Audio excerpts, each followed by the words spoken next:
Pertengahannya lah, itu biasanya kalau catur tuh udah mulai ke arah kreativitas, kita bahas tentang kreatif, gerakannya gimana gimana gimana. Terus endgame itu biasanya yang sisa pion-pion sama bidak caturnya sedikit. Kita bakal masuk ke yang move pertama, itu castling atau rokade, rokade kalau bahasa Indonesianya. Ini tuh satu-satunya langkah gitu ya di catur kala yang memungkinkan kita sebagai pemain itu buat mindahin dua buah pion secara bersamaan, yaitu rajanya sama bentengnya. Nah, buat di catur sendiri itu ada dua jenis biasa kalau orang nyebut, ada yang short castle, ada yang long castle. Istilahnya itu short castle itu kita castling atau rokade itu ke sisi raja, sementara long castle itu ke sisi ratu. Mungkin kita lihat aja contohnya. Oke, jadi short castle itu sistemnya itu dia si raja itu pindah dua langkah ke arah benteng. Ibarat kata kalau kita ada permainan kayak gini, misalkan kita buka game seperti ini masuknya ke opening Italian, mungkin lebih jelasnya lagi kalau opening nggak bakal aku terlalu bahas variansnya. Misalkan ini masuk ke Italian game, Gyuko Piano tuh, itu short castle itu adalah posisi di mana kita mindahin si raja ini ke G, G1, sementara bentengnya itu pindah ke F1. Nah, salah satu alasan kenapa si castling ini suka dipakai, karena kayak gini, misalkan nih si rajanya ini ada di tengah, terus kita melaksanain permainannya gitu. Raja ini tuh nggak terlalu aman lah di tengah. Ibarat kata, kalau kita lagi di pertempuran nih, kan raja tuh paling belakang di pojok, pokoknya yang jauh banget dari pertempuran kan. Kalau di tengah-tengah pertempuran ya resiko diserangnya lebih gede. Ibarat kata kayak gitu. Tapi bukan berarti kita selalu sebaiknya castling juga gitu, nggak. Gara-gara kadang bisa aja kalau kayak gini ya, eh, kadang misalkan malah si sisi sisi dari si pemain yang hitam tuh nyerang ke sisi yang ini, castle yang ini. Makanya kadang kita juga harus tentuin jangan sampai kita malah castling terus kayak malah ada kemungkinan ke checkmate gitu, skakmat. Jadi castling tuh emang oke buat ngamanin raja dari tengah-tengah permainan, tetapi ya minusnya juga ada gitu. Minusnya ya itu. Kadang justru malah kita itu kalau nggak merhatiin ya, mindahin si raja ini ke tempat yang malah banyak pion lawan. Makanya biasanya ketika kita ketika kita eh, castling gitu ya, itu kita ngelihat pion kita tuh banyaknya atau nyerangnya di arah mana. Misalkan kalau kayak pion kita nyerangnya ke sini semua, itu akan lebih aman kalau kita ngelakuin long castle yang nanti ke sama benteng ini. Sementara kalau misalkan pion kita emang nyerangnya ke sini semua, itu bakal lebih aman buat short castle karena emang dia lebih banyak yang ngejaganya. Itu buat castling. Terus apa sih untungnya castling? Misalkan kita baik starting position, kita biasa ya ini, ini, eh, ini, dan seterusnya. Atau misalkan sampai ya lanjut banget lah ya. Ini gini, dan seterusnya. Ketika kita ngelakuin short castle atau long castle, katakanlah ini maju, ini gini, ya, dan seterusnya lah. Katakanlah kayak gini. Kalau misalkan kayak gini nih, kalau kita lihat pion musuh tuh banyaknya nyerangnya ke sini. Misalkan ya, sorry. Sini, sini, sini, sini. Sementara tengah tuh relatif ya ada serangan gitu. Tapi yang paling aman itu di sisi sini. Makanya kita bakal ini. Dan keuntungannya adalah benteng kita yang tadinya di pojok nih. Kalau misalkan tadi masih kayak gini kan susah nih geraknya cuma ke sini, ke sini gitu ya. Dia terbatas gerakannya. Makanya keuntungan dari castling ini juga adalah kita ngasih ruangan ke si rooknya ini atau benteng ini buat gerak. Dia bisa ke sini dan ke sini. Itu keuntungan dari castling gitu. Terus selain castling juga ada, mungkin kalau castle tuh masih rada umum. Kalau dari kalian udah pernah tahu castle belum? Rokade ini. Hmm, sudah pernah, tapi sepertinya yang raja saja. Ya, jadi prinsip dari castle itu pertama dia ngaktifin benteng sekaligus ngemanin raja dari tengah papan lah. Karena Hmm, tengah papan relatif lebih banyak serangan. Nah, tapi aturan castling ini ada beberapa. Jadi rajanya tuh sebelumnya raja atau benteng yang mau kita castle kan itu dua-duanya gerak ya. Itu nggak boleh udah ngelakuin gerakan sebelumnya gitu.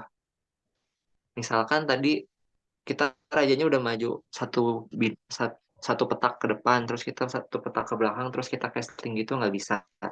Terus rajanya itu nggak boleh dalam keadaan skak. Terus petak yang akan ditempati raja atau benteng itu tidak sedang dalam keadaan diserang. Mungkin di sini kita balik lagi ke ininya. Kita coba ke starting position. Misalkan gini, gini. Sebetulnya ini tuh salah satu position yang paling sederhana. King's Knight Variation gitu. Eh, karena emang kebanyakan catur tuh buat gerakan pembukaannya itu hafalan biasanya. Kayak gini makanya oh, ketika aku mencet ini ke sini tuh Gyoko Piano. Kalau aku ke sini itu nanti ada turn next di defense, Italian defense. Nanti kalau itu bagian dari flight river attack. Itu macam-macam pokoknya ada banyak namanya. Misalkan eh, aku main pion ini ke sini. Nah, ketika musuh misalkan mainin si menterinya ngarah ke raja aku nggak bisa ceritanya ngerokade biar aman. Itu nggak boleh. Kita harus misalkan gini. Nah ini kan ke blok nih, dia nggak bisa nggak ngeskak. Itu baru kita bisa ngelakuin rokade.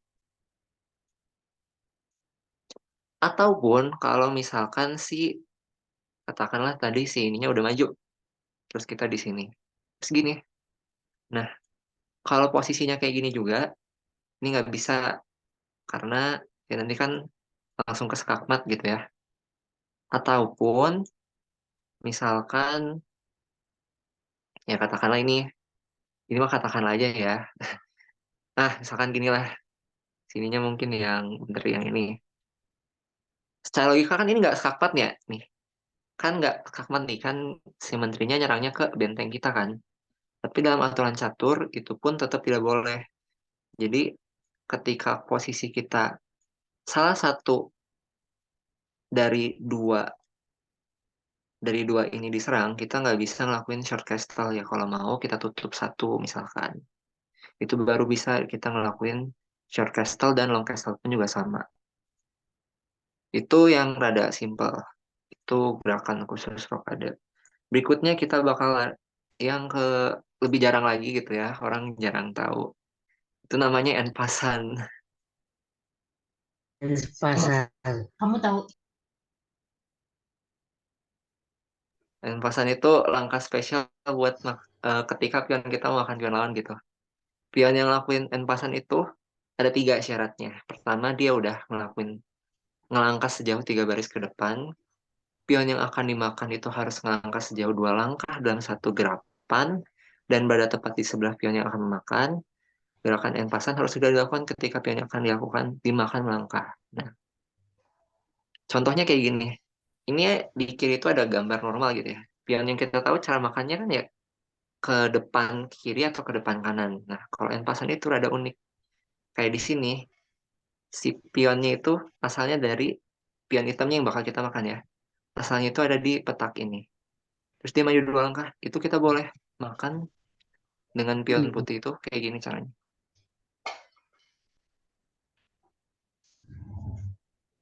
Kalau enpasan kan udah pernah tahu belum? Enpasan tuh jarang orang tahu soalnya. iya banyak. Baru tahu juga ini. Sangat berguna. Tapi ya gitu, N pasan itu sistemnya kalau kalian udah, misalkan gini ya, eh, gini lah, gini, kan kalian bisa ambil nih. Tapi kalau misalkan kalian nggak ambil saat itu juga, itu kalian udah nggak bisa gerakin si pionnya ke sini lagi. Jadi kesempatan buat ngelakuin N pasan itu cuman sekali. Tuh. Hmm.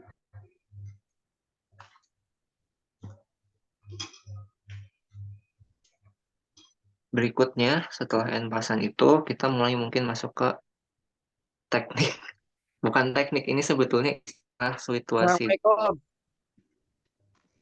malam juga.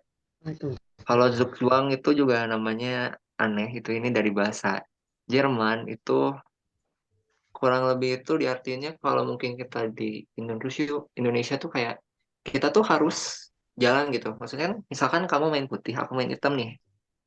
Kalau aku main putih, Hmm. aku gerak nih. Ya kamu otomatis kalau main hitam juga harus gerak kan. Nah, Zugzwang itu Ya. adalah kondisi di mana justru kita tuh mending diem gitu. Kalau gerak tuh malah keadaannya jadi ngaco. Misalkan, Hmm. ini yang di kiri, game terbaiknya itu adalah majuin bentengnya itu ke sini. Mungkin kesannya kayak ngorbanin bentengnya gitu ya. Kan kalau bentengnya maju ke sini, dimakan dong sama pionnya ya. Ya, tentu dimakan.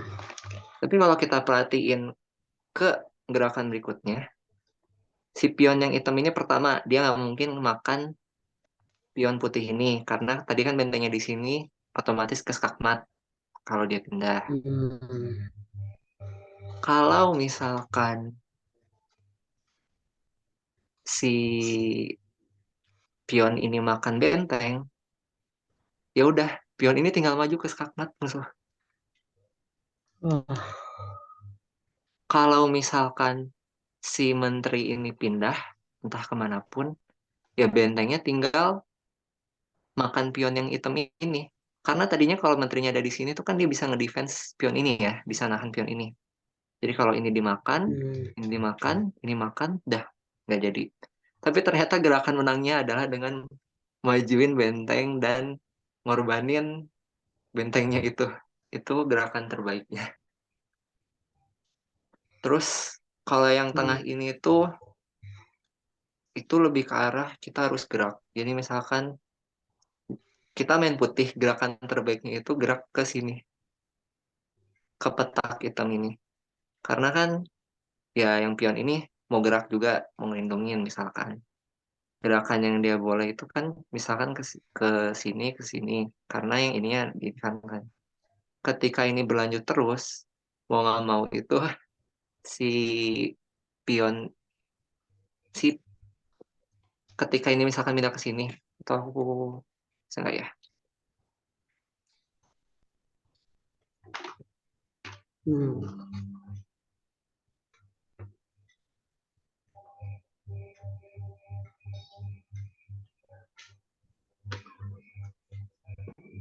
Dua atau satu? Satu. Ya. Salah. Nah, kita gerakan kemenangannya itu ke sini. Karena kan kita mau makan si pion ini kan. Terus kita harapannya bisa majuin si pion ini ke sini terus promosi. Kalau kita main sebagai yang hitam ya otomatis kita pengen ngelindungin pion kita dong. Makanya kita main ke sini. Biar kita bisa ngelindungin putih dari makan. Nah, gerakan yang bisa buat putih menang itu ada ini. Di sisi ini, kita nggak bisa makan pion putih karena dilindungin. Tapi kita harus gerak. Kalau kita maju ini dimakan. Ya tapi seri gitu. Kalau misalkan kita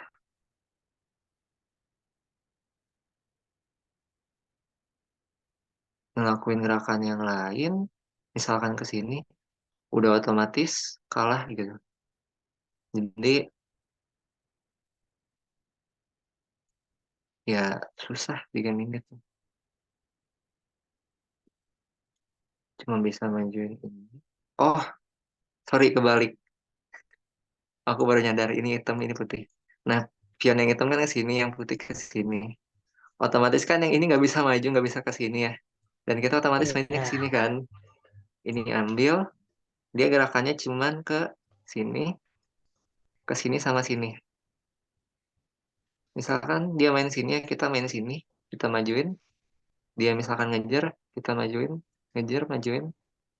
Dan ya udah di posisi gini itu, di posisi satu pion sama satu raja itu bisa kita mainin Zugzwang tadi, yaitu di mana kondisinya itu si item itu harus gerak gimana pun caranya. Jadi kita bisa promosi, misalkan di kondisi kayak gini, si item cuma bisa main sini ke sama ke sini kan. Misalkan dia main ke sini, ya kita main sini. Misalkan dia mau makan ke sini, nah ini kan udah aman nih, tiga petak ini. Dia mau main apapun, sorry, misalkan dia main sini, dia mau main apapun, kita bisa promosiin ke misalkan aja. Oh ya ini mungkin aku mau mastiin dulu nih.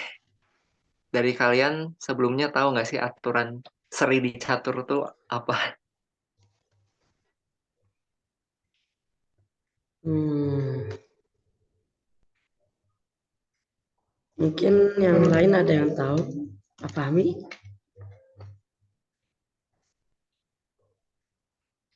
Soalnya baru pertama kali mendengar ini. Jadi catur tuh bukan game yang menang atau kalah gitu. Bahkan serinya tuh ada beberapa karena beberapa hal. Ada yang tahu nggak? Biasanya kalau di game-game itu ya menang menang dapat poin. Kalau draw tuh setengah hitungannya. Kalau nggak salah. Hmm,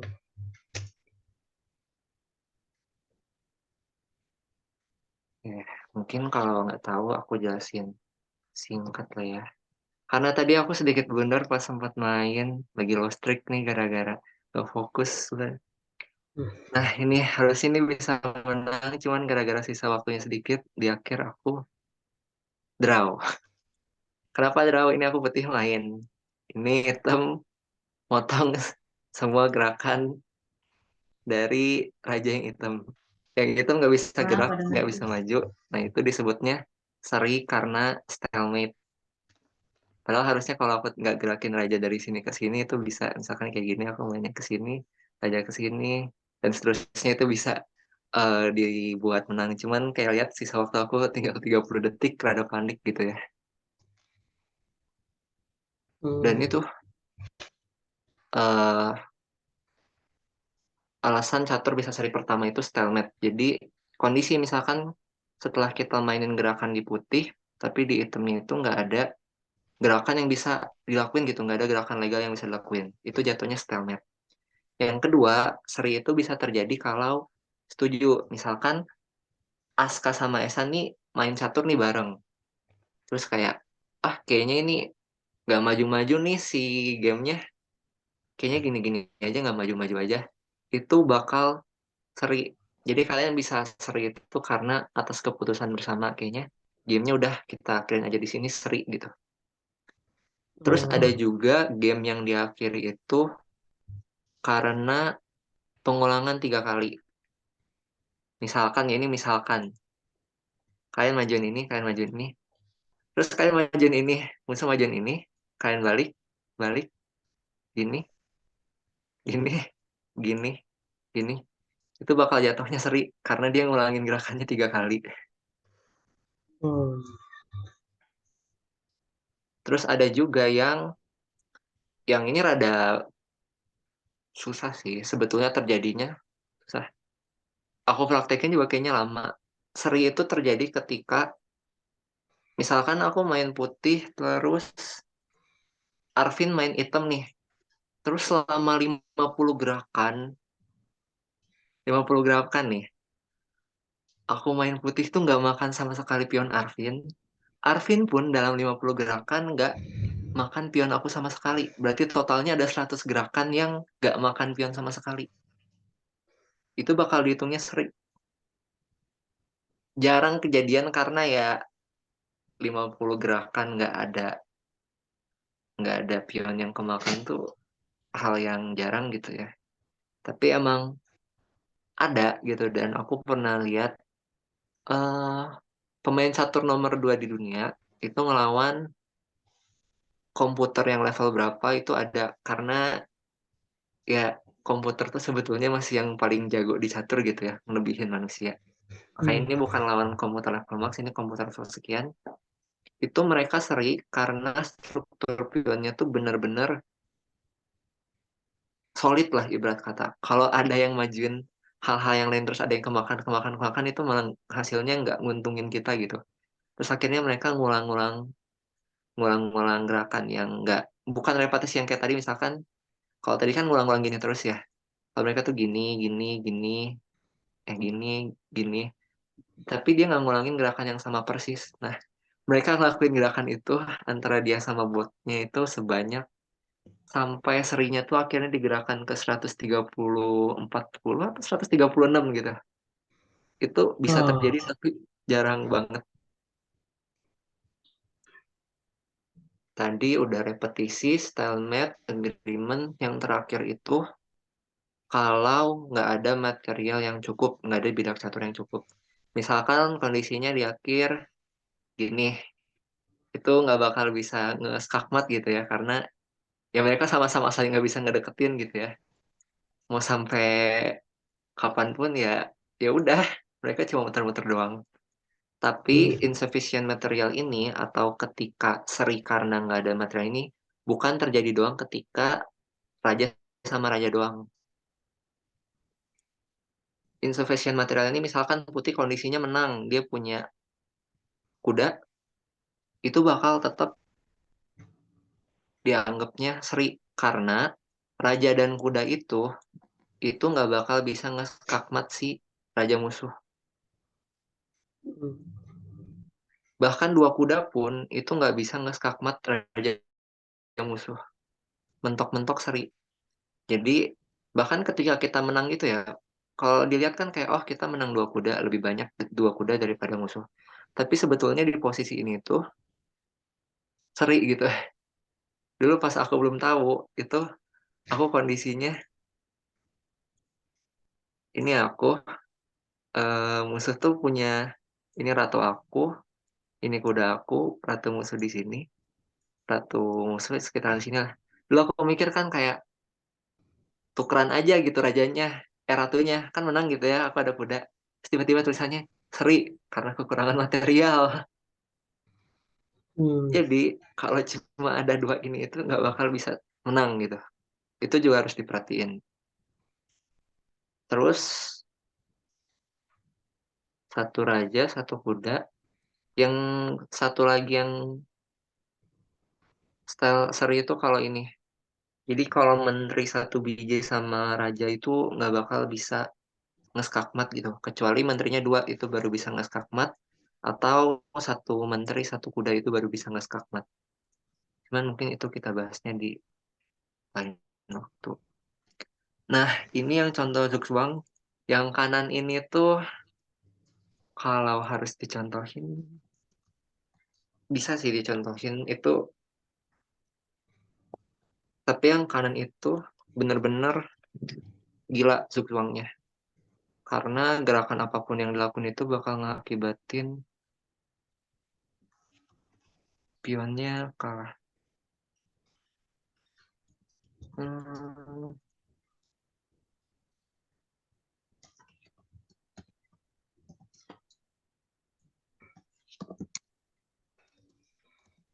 nah, kok nggak mau? Hmm,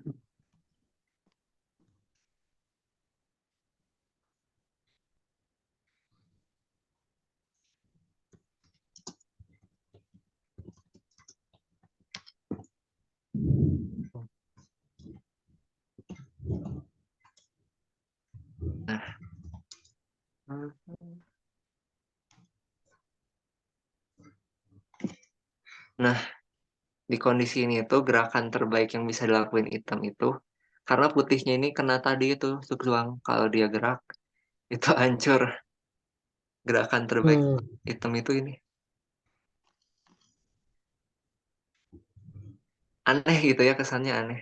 Tapi coba Aska pilih satu gerakan buat hitam. Itu misalkan lah kayak gini. Yang kan kayak gini. Tuh, si ininya kena serang gitu. Pokoknya, padahal simple gitu ya sebetulnya. Cuman ngegerakin satu pion ke depan. Tapi itu efeknya, oh sorry, ini. Nah ini, karena di kondisi ini, mau item gerak kemanapun, misalkan ke sini, set, ke sini kabur nggak bisa. Misalkan kalau mau kabur gitu ya, ke sini udah nggak bisa kabur gitu ya, si ratu musuh. Misalkan dimakan ininya biar selamat, kakmat gitu. Karena lindungin gitu, sementara ininya ke sini ke sini. Padahal kalau dilihat, simple gitu ya, gerakannya cuma majuin pion satu ke sini. Kalau ini makan pun ya kan dimakan. Hmm. Ini tuh ada di pertandingan yang Grandmaster. Grandmaster tuh ya yang paling ini catur gitu ya. Itu gerakan-gerakan kayak gitu tuh yang gerakan-gerakan yang susah dilihat orang gitu. Itu Zugzwang. Sekarang itu ada taktik pin. Pin itu taktik permainan catur itu untuk mengunci pergerakan salah satu bidak catur musuh. Misalkan kayak gini. Kita kita lihat yang kanan lah. Menterinya itu dipindahin ke nyerang kuda ini. Sementara kuda ini tuh ngontrol 8 petak. Ada yang sini 1, 2, 3, 4, 5, 6, 7, 8. Kalau kita pindahin kudanya, resikonya adalah kita hilang ratu. Itu contoh pin. Hmm. Sebetulnya yang contoh di kiri atau kanan itu relatif pin karena kita boleh mindahin kuda dong. Kayak di kiri contohnya kita mindahin kudanya. Tapi ya resikonya kalau kita mindahin kudanya ya hilang ratu. Iya hilang ratu. Nah, terus ada taktik discover attack juga, itu serangan yang terjadi ketika sebuah bidak catur kita gerakin, di mana setelah kita mindahin bidak catur tersebut itu, bakal ada ancaman yang diberikan dari masing-masing pion. Lebih khususnya lagi, kalau bidak catur setelah bidak catur dipindahkan itu menyebabkan skak, maka disebut discovered check. Contohnya, yang pertama itu, kita lihat yang kanan lah. Yang kanan itu gerakannya unik. Pertama, kita ngorbanin ratu, terus kita promosi ke ratu. Nah, benteng ini itu bakal nyerang ke ini. Jadi ratu ini nggak bisa makan ratu ini. Otomatis kita karena ini yang mindahin ke sini lah. Kita dapat ratu gratis. Jadi pada akhirnya kita ngorbanin satu ratu. Sebenarnya bahkan bukan satu ratu. Kayak ngorbanin satu pion, pion biasa ditukar sama satu ratu musuh. Itu discover cek kalau yang kanan. Karena mau gimana pun dia harus mindahin rajanya ke tempat lain. Tuh, itu yang discover attack. Kalau yang ini juga ketika dia pindah, dia bisa makan ini. Kalau dia makan benteng ya, dimakan raja. Kalau misalkan dia pindah ke tempat lain, katakanlah ke sini, ke sini, ke sini, bentengnya ini tinggal maju ke pion, ke petak ini, maka bakal skakmat gitu. Nah, itu juga sebetulnya salah satu kelemahan rokade gitu. Kayak di posisi tadi itu, misalkan tadi ini ya,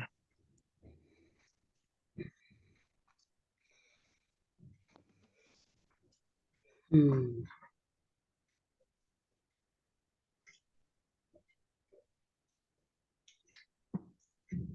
ini ya. Misalkan kita ke sini, ya kita pasti nggak mau ya kehilangan ratu gitu ya. Orang ratu bisa gerak kemana-mana. Otomatis ya kita Ya, misalkan pasti. pindahin ratu ke sini. Kalau nggak ke sini lah, kita kasus terburuk dulu. Ini blunder parah karena ini skakmat.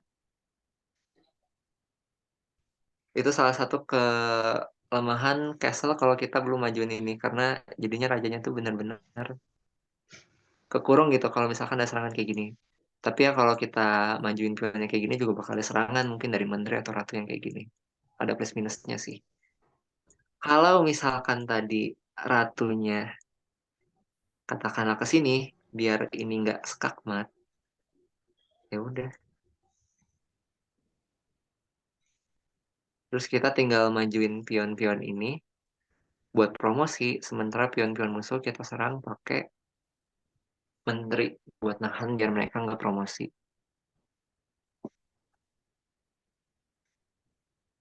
Itu teknik yang namanya discover attack.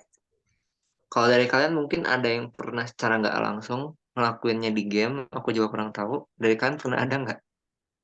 Harusnya tanpa sadar mungkin ada ya. Ada, pasti ada.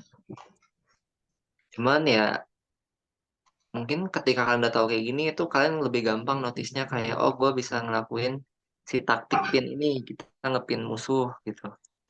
Atau kita ngelakuin discover attack gitu. Nah, yang ketiga itu ada yang namanya fork. Kalau di translate garpu gitu ya, makanya nggak aku translate. Karena taktik caturnya apa? Garpu. Aneh gitu ya. Aku juga kurang tahu sih kalau bahasa Indonesia apa, karena kalau bahasa Inggrisnya itu fork. Fork itu gerakan yang di dalam catur itu satu buah bidak catur itu nyerang dua bidak catur di saat yang bersamaan. Nah, Oh, salah satu fork yang paling bahaya itu disebabinnya oleh kuda justru, bukan sama ratu, ah, karena kuda tuh gerakannya unik. Kalau kalian bayangin ya kan, benteng itu kan maju mundur kiri kanan, menteri kan diagonal diagonal, ratu kan gabungannya. Coba kuda gerakannya apa? Letter L kan aneh gitu ya. Tapi justru iya. fork ini tuh justru kuat gara-gara itu, gara-gara gerakan kuda. Fork yang berbahaya itu biasanya nyerang raja musuh, lebih khususnya lagi kalau dia nge-skak raja sama ratunya sekaligus, itu disebutnya royal fork. Kita masuk ke contoh aja gitu ya. Aku kayaknya share screen-nya gini aja biar simple. Nah, yang pertama, kudanya itu nyerang dua ini sekaligus. Kudanya makan aja benteng. Mungkin ini bakalannya gitu ya. Kan kalau gitu kuda tuker benteng sama aja gitu ya. Nah, di catur itu, kuda sama menteri itu dianggapnya bidak catur yang lebih rendah gitu dibandingin benteng sama ratu. Kalau ratu aku rasa aku nggak usah jelasin kenapa menteri lebih rendah dari ratu gitu ya. Karena ya udah jelas perang ratu kan gabungannya benteng sama menteri gitu ya gerakan. Tapi alasannya kuda itu dianggap segera karena dia tuh bisa saling apa ya? Pertama ya dia susah geraknya itu ribet. Misalkan salah satu kalau misalkan ratu kalian diskak sama kuda itu cara terbaik buat hindarinya itu ke sini karena itu bakal butuh tiga gerakan si kuda buat eh buat ngelakuin skak lagi gitu. Kayak kuda tuh sebet itu sebetulnya kalau nggak ngerti cara maininnya. Di sisi lain, Hmm. kenapa menteri dia anggap pion yang lebih rendah dari benteng dan ratu, khususnya mungkin benteng ya, kenapa menteri lebih rendah dari benteng? Itu karena misalkan kalau kita punya menteri yang dia bisa kontrol di sepanjang game itu kan cuma petak-petak yang Merah warnanya sama putih. kayak warna dia kan.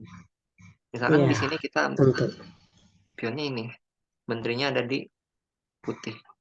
Sementara kalau benteng, dia bisa ke sini, bisa ke sini, bisa ke sini, dan semuanya itu kekontrol gitu.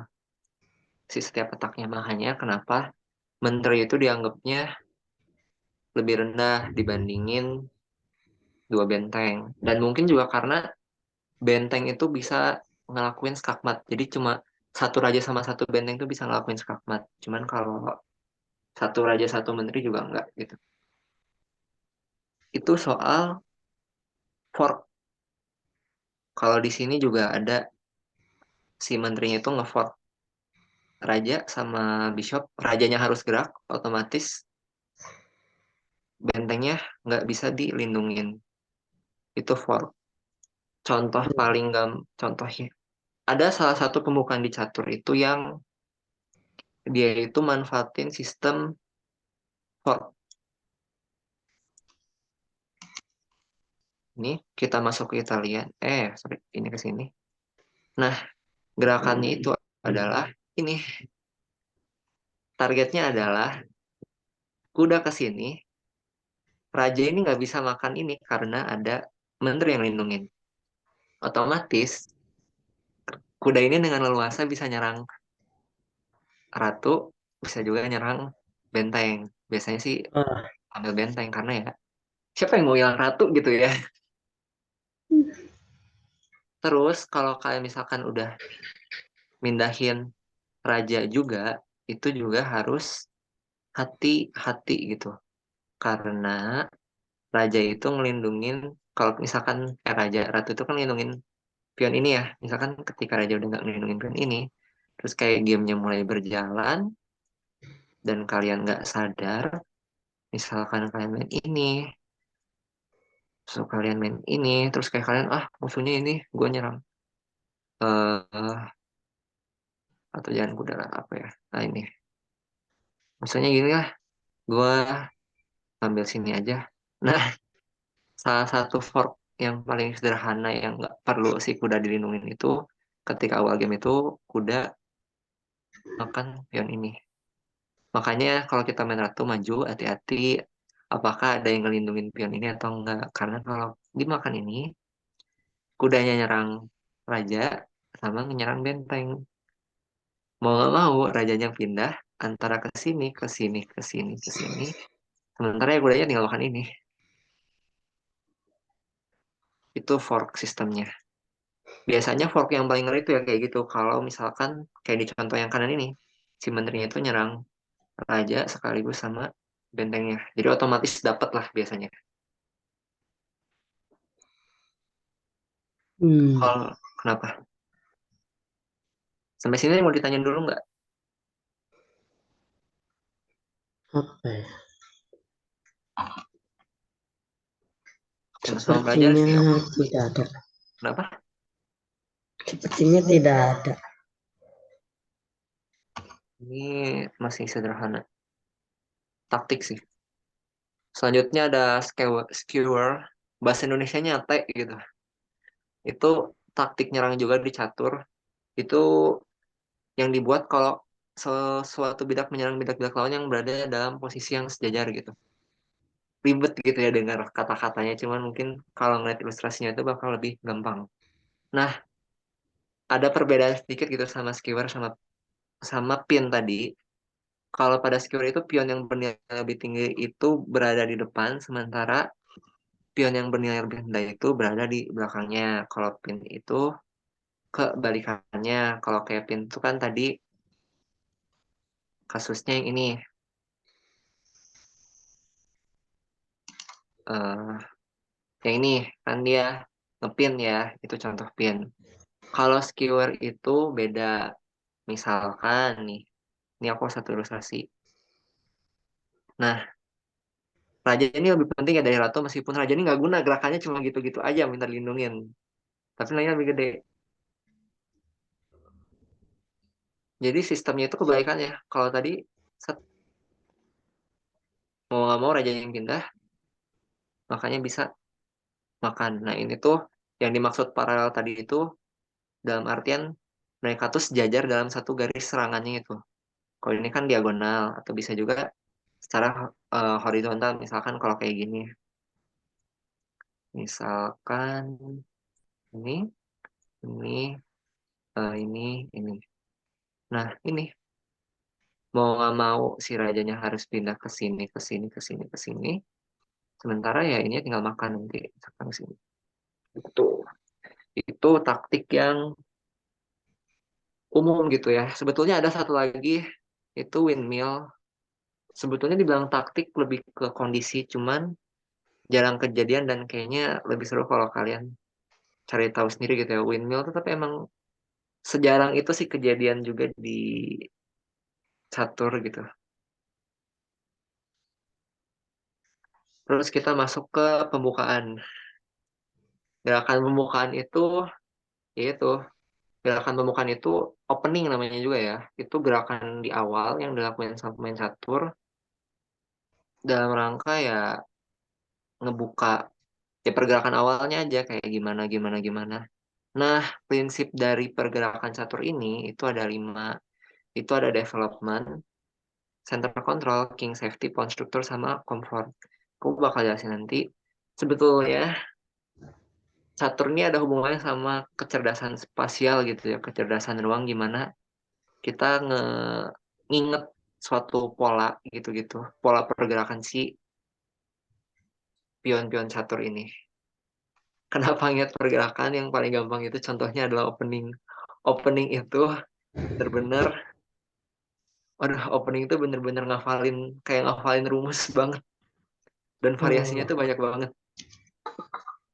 Karena emang, ya emang udah, ya emang orang-orang profesional sebelumnya itu udah nganalisis gerakan-gerakannya, dan emang ada aturannya gitu.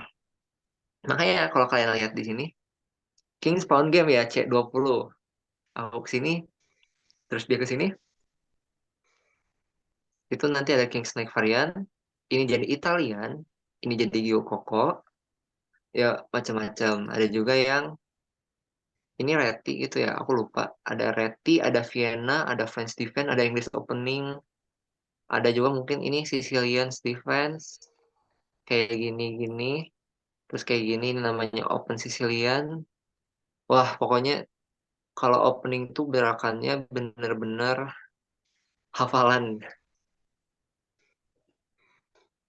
Aku mungkin hmm, bahas yang utamanya itu kalau opening nih ya, biasanya hati-hati itu sama yang namanya Scholar's Mate. Aku nggak tahu mungkin kalian selama main bareng gitu pernah kejadian Scholar's Mate. Kan gini, gini. Terus musuhnya salah satu gerakannya ini. Misalkan kalian main apa ya? Atau enggak gini dulu lah, yang dari Bishop. Bishop, misalkan kalian kayak, oh ya udahlah main gini aja gitu. Sekalian main gini, niat kalian nyerang Bishopnya nih misal, ya misalkan atau nyerang apanya. Bahkan kalian juga mau ngembangin bidak-bidak kalian biar bisa maju nyerang musuh nih. Scholar's Mate itu adalah salah satu skakmat yang paling simple gitu ya sama ke pemula. Karena ya udah ini skakmat. Jadi Scholar's Mate itu istilah ya paling simple gitu buat skakmat. Terus hati-hati sama Scholar's Mate, cara ngatasinnya, eh cara ngatasinnya kalau misalkan kayak ini, gini, kalian bisa majuin ini, bisa majuin ini, bisa maju buat atau ini buat melindungin si pion ini. Kalau misalkan ya kalian main ini, tuh ini itu kan gerakan ini skakmat gitu ya. Itu bisa macam-macam melindunginya. Yang pertama ya bisa main ini ke sini buat melindungin ini. Bisa juga main ini, kita jadi nyerang rajanya. Kalau dia masih kekeh pengen skakmat, kita mainin kuda kita ke sini. Jadi ngelindungin dari skakmat si Scholar Smith itu. Dan ya kurang lebih juga sama. Misalkan kalau starting positionnya tadi gini lagi, dia gini, gini. Banyak cara bisa maju gini, bisa gini. Tapi ya intinya kalau dari yang tadi ya paling aman gini gitu ya. Kecuali ya karena kenapa gitu misalkan kayak gini, gini. Katakanlah kita ngembangin juga, kita ke sini, oke gitu ya. Menteri tukar kuda, tapi minusnya adalah ketika nanti misalkan kita gameplaynya gini, gini, kita nggak bakal bisa ngelakuin castling karena bentengnya tadi udah gerak. Jadi kadang hati-hati gitu ya, bahkan ketika kalian nge-trade nuker, saling tukar kalau nge-trade tuh. Saling tukar ratu di awal gitu ya, misalkan lah ininya udah di sini ininya hilang, ini di sini, ininya hilang. Putih makan ratunya hitam ini lebih untung karena rajanya harus gerak, jadi rajanya musuh nggak bakal bisa castling mau ke short castle maupun long castle. Itu minusnya. Kadang kalau tuker tuh harus hati-hati juga, kadang ada yang nguntungin, ada yang enggak. Nah, kita masuk ke opening pertama, development. Center control, king safety. King safety aku nggak usah jelasin lah. Kita pasti mau raja kita aman, itu udah pastilah. Comfort itu lebih ke arah, karena tadi kayak aku bilang gitu ya, karena gerakan opening itu hafalan, dan saking banyaknya variasi, nggak mungkin gitu ya kita ngafalin setiap variasinya. Makanya biasanya itu kita mainin variasi openingnya itu yang paling cocok sama diri kita gitu. Ya tuh kayak gini kan King Spawn gitu. Itu macam-macam. Ada juga yang Karokan. Karokan tuh ini, nah ya Karokan. Vienna itu ini. Ini Vanguard. Vienna tuh ini. Ini Vienna game. Ada terlalu banyak opening gitu dan tiap jenisnya itu ya ada plus minusnya masing-masing gitu ya. Makanya dianjurin kita tuh buat pakai opening itu yang sesuai sama pribadi, yang cocok aja sama gameplay kita. Kalau kayaknya kalau kalian nggak bakal terlalu, kalian kayaknya atau kalian pernah bahas opening. Rata-rata sih mainnya pada ngawur. Nah biasanya itu opening itu ada urutan-urutannya. Kayak wah, ada yang urutan gerakannya tuh ini Sicilian. Sicilian tuh salah satu yang paling teoritik. Maksudnya paling banyak hafalan. Yang tadi aku bilang ini makan, makan, ini open Sicilian. Terus ini tidak makan ini, itu tuh habis itu mainnya ini, main Accelerated Dragon tuh ada lagi tuh namanya di sini muncul. Habis itu Ya, main ini kalau nggak salah. Nah, masih Accelerated Dragon. Ini main ke sini. Ini tuh habis itu merekanya kalau nggak salah ke sini. Ini ke sini, ke sini, ke sini. Tuh, dia masih open Dragon Variation setelah kita ngelakuin berapa gerakan nih? Satu, dua, tiga, empat, lima. Sama tadi ada satu kali makan pion gitu ya. Enam mungkin atau tujuh. Tujuh gerakan yang dilakuin putih. Dan totalnya mungkin sama hitam ada sekitar 14 gerakan dan itu semua hafalan. 14 gerakan tuh masih hafalan total. Dan hmm, opening ini itu kenapa penting biasanya suka ngafal itu buat ngejar tiga ini. Ya sama King Safety lah.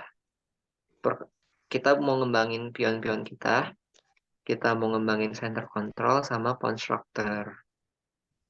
Nah, biasanya kalau kayak gini itu kita misalkan majuin ini, misalkan kita majuin ini, dan eh, ini kita majuin ini. Kita sebisa mungkin nggak mau nuker ini sama ini karena misalkan ini makan, dia makan kan. Cuman ini itu jelek ke struktur pionnya. Jadi struktur pion itu ada beberapa hal yang jelek.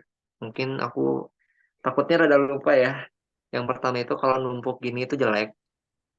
Kedua itu kalau pionnya misalkan sendirian di sini itu jelek gitu karena misalkan kalau misalkan tadi masih ada ini ya. Nah, ini kan ada yang lindungin. Pion-pion yang kayak gini itu lebih kuat gitu ketika mereka nyambung. Tapi kalau misalkan ini sendirian, itu dia lebih lemah. Apalagi kalau misalkan ini pionnya nggak ada. Jadi pion ini harus ngandelin proteksi dari bidang catur lain, itu pionnya lemah banget. Terus pion yang dianggap lemah itu misalkan pion yang katakanlah set. Pion-pion yang kayak gini nih. Dia tuh kan sebetulnya ngejaga dulu ini kan. oh itu. Tapi ya ini jadi titik lemahnya kita gitu. Karena kalau pion ini kemakan ini nggak ada yang proteksi. Terus juga kalau yang kayak gini kan, ini kan ngeblok sini ya, ngeblok ini. Kenapa dianggap lemah juga kan karena kalau pionnya ke sini tuh masih bisa gerak gitu. Jadi sebagian besar itu Hmm. opening hafalnya itu yaitu ngejar si prinsip prinsip-prinsip kayak struktur pion. Nah, yang Halo, paling Assalamualaikum. Maaf baru join. Halo, siapa? Nah, santai aja tahu pada tahu sih tapi. nah, Terus catur itu kebanyakan tuh orang mainnya gini atau mainnya gini. Itu ada prinsipnya. Kenapa Karena kalian itu mau ngontrol tengah sini. Misalkan kalian mainnya asal sini, kalian sini. Musuh kalian itu bakal ngedominasi empat petak ini gitu. Plus ketika kalian majuin dua pion ini, menteri-menterinya ini bisa bebas berkeliaran. hmm, Kalau kuda mah nggak usah ditanya, kuda dari gerakan pertama pun bisa gerak. Gitu. Jadi penting gitu buat ngerebutin tengah papan. Makanya biasanya kayak gini itu udah sering terjadi gitu ya. Kenapa tengah papan penting gitu? Selain yang tadi, ketika kita punya tengah papan itu kita bisa leluasa mainin si pionnya. Kedua, kalau kita lihat gerakan pion di pojok-pojok papan gini, dia cuma kayak gini ya. Maksudnya katakan pun ini. Gerakannya itu terbatas. Tapi kalau misalkan dia di tengah, kemungkinan geraknya dia itu lebih banyak gitu. Makanya biasanya tengah papan tuh direbutin. Makanya kalau dalam opening gitu, kalian tuh biasanya majuin pion-pion yang kayak gini-gini dulu. Dengan tujuan apa? Dengan tujuan pion-pion yang lainnya itu bisa develop. Nah, terus misalkan kayak gini, kalian jangan majuin ininya dulu ke sini. Kalian majuin si bishopnya itu, menterinya itu ke sini dulu. Misalkan, ya katakanlah dia asal main gitu gini. Dia nahan ini buat ke sini, jadi ketahan. Tapi yang jadi ini itu adalah ini. Ketika kita udah majuin si pionnya ke sini, terus kita majuin ke sini, kita bisa buka menterinya ini, nyantai kan. Tapi kalau misalkan tadi kita majuin dulu, baru kita mulai ngembangin si menteri yang di petak hitam. Nah, buat majuin buat development ya, itu masuknya ke struktur yang prinsip development itu jelek gara-gara kalau kita majuin pionnya ke sini buat ke sini, itu nanti juga bakal ngehalangin gerakan ratu kita gitu. Misalkan ke sini, kan ratu kita terbatas gerakannya. Jadi development tuh gimana caranya kita hmm, ngeaktifin pion-pion yang ini terutama. Gitu. Itu prinsip opening development tuh gimana caranya kita ngebuka pion-pion yang khusus ini biar lebih aktif di papan, bisa kemana-mana. Kayak kalau di sini kan dia bisa ke sini, sini. Ya kita ngaktifinnya di petak-petak yang bagus gitu ya, yang dia bisa banyak gerak. Oh ya, ngomongin soal aktif, biasanya yang paling jelek di sisi papan itu kuda. Karena kuda kalau misalkan di tengah papan gini kan dia bisa ada 8 nih. Satu, dua, tiga, empat. Ada 8 petak gitu yang dikontrol. Tapi kalau di kalau di sini cuma sedikit gitu. Makanya kenapa biasanya orang nggak sedikit yang mainin kuda di pojok karena ya itu minusnya. Tapi emang ada sih beberapa gerakan pembukaan yang dia itu emang mainin kuda di sisi papan. Misalkan ini yang tadi flight lever, kita main kuda ke sini, gerakan terbaik itu gini. Ini masih hafalnya sebetulnya. Ini ke sini, hmm. ini main ke sini. Emang secara textbooknya itu kudanya ke sini, terus nanti ininya mundur. Tuh. Jadi prinsip-prinsip variasi pembukaan semua ada itu atas dasar mereka mau aktifin pion-pion yang kayak menteri, kuda, benteng, ratu. Mereka mau ngedominasi tengah papan di petak-petak ini. Terus mereka juga tentunya mau rajanya aman ya. Namanya catur juga kan menang kalahnya di rajanya. Dan tentunya kita pengen struktur pionnya itu yang bisa menangin kita di pertengahan game sampai akhir game. Kalau comfort sih itu gimana tiap orang ya nggak ada yang bisa ngatain comfort tuh spesifiknya ini gitu itu tergantung kalian lebih hafalnya apa, kalian lebih nyamannya gameplaynya apa, tiap tiap gerakan pembukaan tuh ada plus minusnya. Itu buat opening. Terus ada middle game, pertengahan game. Pertengahan game ini biasanya yang kreatif orang karena itu opening tuh tadi hafalan. Kalau hafalan tuh apa yang perlu di apa kreatifnya ngerti nggak sih? Ketika kita cuma ngafal-hafal gerakan, nggak ada nggak ada kreativitasnya gitu. Karena yang kita lakuin itu ya textbook semuanya udah ditentuin. Yang jadi pertanyaan itu kita mulai gerakinnya itu di middle game. Middle game ini nggak ada yang tahu persis mulainya kapan, nggak ada yang tahu persis berakhirnya kapan. Yang jelas aspek yang kunci yang diperebutin di middle game itu ada 5 juga. Sorry, ini key elementsnya itu ada 5. Kita pengen menang jumlah pion, kita pengen jumlah pion kita ya lebih banyak gitu ya. Entah jumlah pionnya lebih banyak, entah menteri kita lebih banyak, entah kuda kita lebih banyak, benteng kita lebih banyak. Makanya kalau di game kayak gini ini dari chess.com biasa pemain profesional juga mainnya di chess.com, bisa juga di download aplikasi tapi ya saya tidak promosi gitu ya. Cuman biasanya gitu. Itu misalkan ketika kita makan gini itu ini di bawah sini tuh ada kayak plusnya berapa. Itu tuh jumlah si pion yang nilai pion yang dimakan. Kalau pion kayak gini tuh satu, kalau kayak kuda tuh berapa ya? Kuda tuh kalau nggak salah tiga, kalau nggak salah kuda tiga, bishop tiga dan seterusnya itu ada. Jadi dan si poin ini tuh tentunya soal seberapa ampuh gitu pionnya. Terus itu piece activity. Misalkan kalau tadi yang hmm, katakanlah yang tadi gitu ya. Atau aku ada yang game nggak ya yang piece activity-nya kelihatan banget.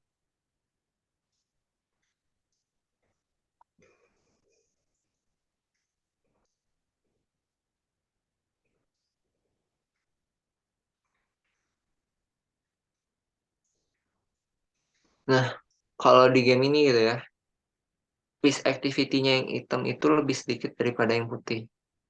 Yang putih itu maksudnya ya dia kemakan sih maksudnya kayak dia bisa ngerotasiin kudanya ke sini, sorry, sini, sini. Menterinya bisa main sini, bisa ke sini, bisa ke sini. Rajanya bisa ke sini. Sementara yang hitam tuh lebih terkesan apa ya, kedesak gitu lah. Si ruang areanya itu dia sedikit. Itu yang dikejar di middle game. Kita ngejar biar posisi kita tuh bisa nafas, kita bisa muter pionnya jangan sampai yang tadi sampai terjadian zugzwang itu. Ketika kita kalau gerakin pion apapun malah jatuhnya itu jelek gitu. Terus yang ketiga udah pasti kita ngejar keamanan raja. Struktur pion juga masih sama yang tadi space itu ada hubungannya sama piece activity. Karena makin banyak ruang yang kayak di ini nih ya, putih ini kan punya banyak ruang. Makin banyak si bidak-bidaknya itu bisa gerak kemana-mana. Sementara kalau kayak item, dia ruangnya dikit, ya dia otomatis geraknya juga sedikit. Itu soal middle game. Nggak ada rumus pasti gitu ya di middle game itu gimana. Karena itu emang biasanya kreativitas, gimana kita ngeliat opportunity, keuntungan-keuntungan yang mungkin, dan taktik-taktik yang kayak gini tadi yang aku jelasin di awal soal discovered attack, fork, pin, itu semuanya biasanya lebih sering dipakainya di endgame. Di endgame, di middle game. Nah, sementara kalau di endgame ini, biasanya itu pion-pionnya udah sedikit. Kayak kalau contoh yang tadi itu ketika, ini yang contoh tadi ya, yang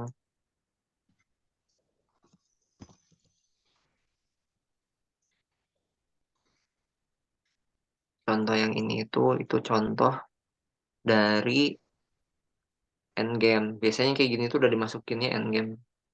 Ada orang yang ngedefinisin endgame itu ketika udah nggak ada ratu, tapi bisa aja kadang di awal tuh kita nukar ratu sama musuh di awal, dan itu bukan bukan endgame gitu.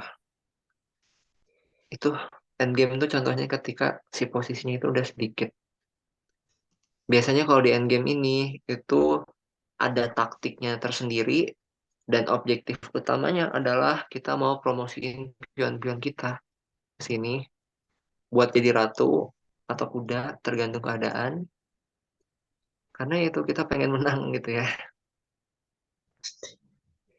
Biasanya objektifnya itu kita ngelindungin si pion-pion ini buat maju biar dia bisa promosi. Biasanya objektifnya itu kalau di endgame.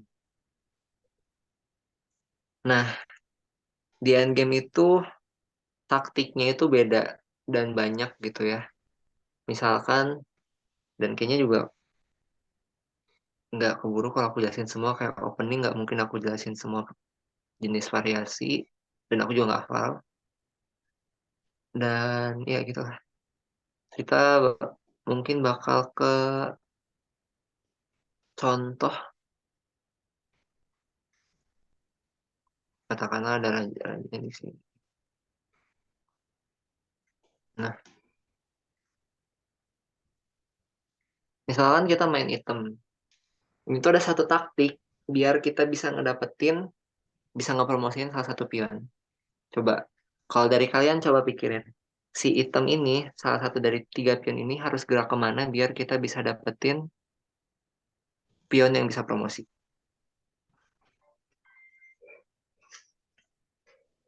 Hmm,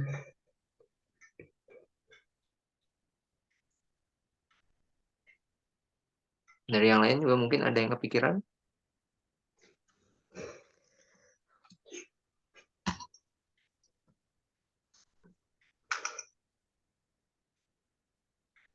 gimana ya?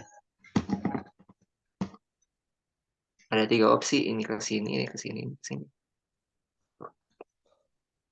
Ini salah satu, nggak tahu ya kalian bisa pakai di ini atau enggak. Tapi ya itu mungkin bisa kejadian, mungkin bisa enggak. Ini ada taktik di endgame. Ada yang bisa nebak nggak?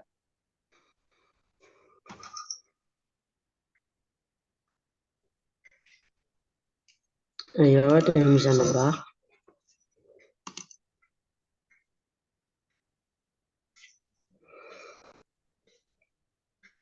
Kalau nggak mungkin aku kasih tahu aja ya. Gerakan terbaiknya itu kita numbalin si pion ini. Nanti pion ini dimakan. Katakanlah ya, kalau bisa aja sih dimakan salah satunya, tapi katakanlah dimakan ini. Berikutnya kita numbalin pion ini. Karena kalau dia makan, Oh, kita bisa promosi lebih dulu karena jumlah petaknya lebih sedikit dibandingin dia. Terus kita bisa ngecek, ngeskak, skak, skak, skak, skak, dan seterusnya makan pion musuh, terus ngeskak, mati. Jadi tentunya kita tidak, sebagai putih, tidak makan ini, tidak makan pion ini di kondisi ini. Yang kita lakuin adalah makan pion ini. Dan ya udah, kita majuin pion hitam. Putih punya 4 petak, kita punya 3 petak. Kita bisa promosi lebih dulu. Itu prinsipnya. Mungkin kalau digambarin ilustrasinya gini. Ini taktik di akhir game gitu ya.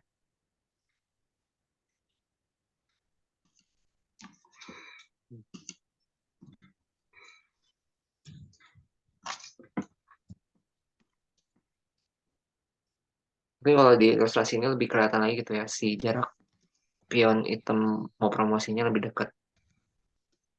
Itu salah satu taktik di akhir game buat promosiin. Dan taktik di akhir game tuh banyak. Salah satu yang ribet juga ada misalkan kayak taktik ngeskak emat dengan satu menteri satu kuda. Itu salah satu yang paling ribet gitu ya. Ini kalian gerakin ke sini, dia nggak punya ruang gerak, dia ke sini, kita ke sini, dia gerakannya bisa ke sini, ke sini. Pokoknya banyaklah taktik di endgame itu dan emang ribet gitu biasanya. Catur tuh ya itu lebih ke arah kita nginget nginget-nginget pola, nginget-nginget taktik gitu-gitu sih. Makanya yang dipakainya biasanya kecerdasan spasial atau ruang. Mungkin ya fundamentalnya gitu ya. Kalau kalau nge-skakmat pakai ini ya, aku soalnya dia gerakannya banyak banget, aku takutnya miss-miss dikit. Intinya kalau prinsipnya itu, sorry kebalik.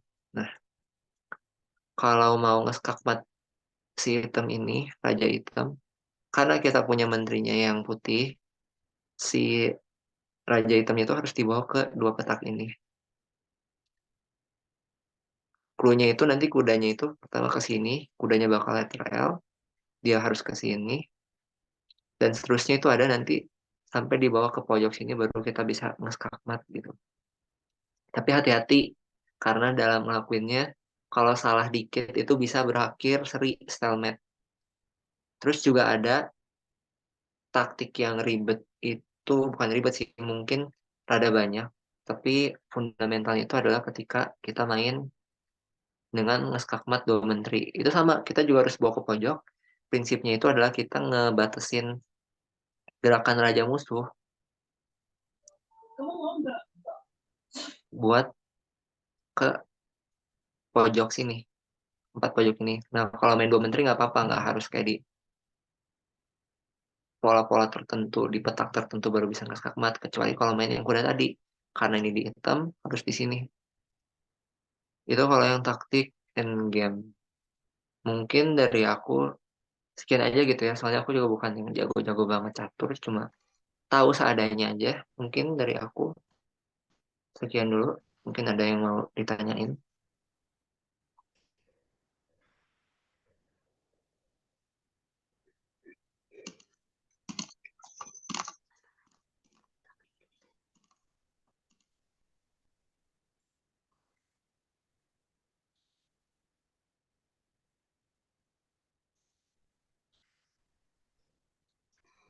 Kalian kok Mungkin harus pertanyaan? Nah, ya.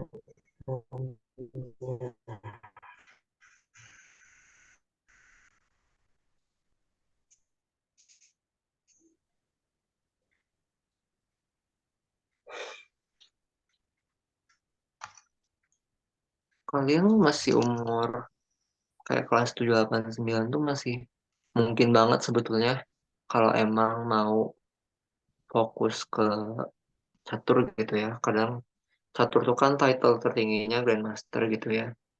Dan bahkan ada gitu yang masih baru 11 tahun, 9 tahun tuh udah Grandmaster gitu ya. Ya, Itu mungkin-mungkin aja kalian masih banyak waktu buat ngembangin. Kalau aku main catur iseng gitu ya. Kayaknya rating paling tinggi itu juga ratingnya tuh ILO-nya ya bukan rating gamenya. ILO-nya itu paling tinggi 1400, sementara Grandmaster tuh kayaknya ini cuma 1000-an lah. Ada tapi yang 1400. Eh, sorry. Yang 1400 gitu gitu. Grandmaster tuh 2500 gitu si ILO-nya. ILO tuh kan kalau main Mobile Legends ya ibarat kata rankingnya tuh tinggi banget lah. Dia bisa ngebaca makro mikro musuh gitu kalau main Mobile Legends mah. oh, Jadi 500. Ada itu kayak masih 11 tahun gitu ada. Tapi kalau di Indonesia emang belum semaju itu sih catur.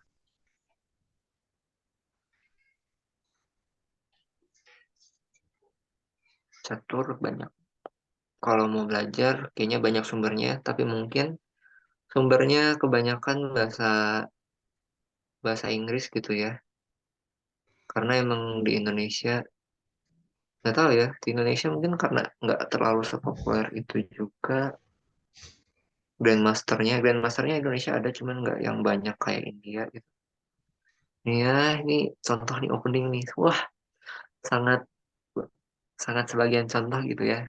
Ini kelihatannya dikit gitu ya, tapi ketika kalian masuk ke sini itu bakal ada beberapa jenis lagi. Contoh Sicilian gitu ya. Ada yang Sicilian nggak ya? Oh, di Sicilian. Oh, nggak ditulisin. Tapi Sicilian itu masih ada banyak lagi variasinya. Itu. Kalau emang tertarik niat mah ngafal. Kalau sekedar mau main have fun ya hafalin aja gitu. Satu dua pembukaan yang emang gampang dihafal. Yang paling gampang buat pemula kayak aku sama kalian ya gini. Tapi ya jangan main ini ya. Ini pokoknya jangan, kan kalian mikirnya oh ini diserang gitu ya. Jangan sampai kalian majuin ini. Itu jelek. Salah satu opening terburuk tuh ini. Kenapa nggak ngelindungin? Misalkan ini ya. Keskak, keskak harus gerak. Atau nggak bisa gini misalkan ya. Kalian hilang ini. Ya intinya ini tuh tidak melindungi gitu loh. Kalian keskak harus gerak sini kan. Gerak ke sini. Ini harus gerak ke sini gitu. Nanti ini. Jadi kalau kalian salah gerakan itu di ini Bisa tuh di untuk dalam defense itu kalau kalau tadi kalian makan kuda terus kejadian ini, hal terbaik yang bisa kalian lakuin itu adalah ngeikhlasin benteng kalian secara gratis. Makanya nuker kuda sama benteng makanya dianggap terburu. Kalau kayak kalian tadi yang mainnya gini kalian ininya ke sini, nah itu ini cuma bisa gerak ke sini, ini sekarang cuma bisa gerak ke sini, ini ke sini, terus ya mungkin ini bisa main sorry sebentar kapan ini ke sini. Dia cuma bisa gerak ke sini. Skakmat. Ada sih sebetulnya beberapa ini sini sini ini itu ada ya terburuk dibilang salah satu opening terburuk itu masuknya ke trap sih. Jadi kalau kondisinya kayak gini itu kalau nggak salah gerakan terbaiknya tuh udah gini doang kudanya mundur lagi. Jadi jangan dimakan kudanya. Tuh kayaknya nggak ada sih. Kalian masih ada yang mau ditanyain nggak sih? Kalau catur mah harus banyak latihan sih. ya apa, palingan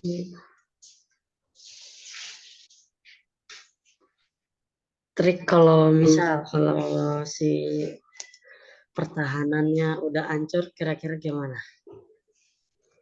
Ada beberapa cara gitu orang buat sebetulnya beda gitu ya sama lawan komputer. Kalau lawan komputer tuh mereka benar-benar ngitung ya. Kalau orang biasanya ketika diserang itu dia bisa dengan cara oh musuh nyerang gua kayak yang bagian kiri papan catur gua tuh udah kayak diserang abis-abisan lah bakal hancur. Kita nggak nahan yang di kiri lagi, tapi kita ngalihin pion-pion kita buat nyerang musuh yang di kanan gitu. Kita ngancam skakmat musuh lewat kanan karena logikanya aja sih kayak kita kiri kita udah pasti hancur, terus ternyata kita bisa ngasih ancaman yang lebih di sisi satunya catur bisa ngebuat skakmat ya musuh juga ini ya musuh juga takut gitu ya. Kayaknya aku ada contoh-contoh deh. Semoga kita bisa menemukan gamenya. Oke. Hmm,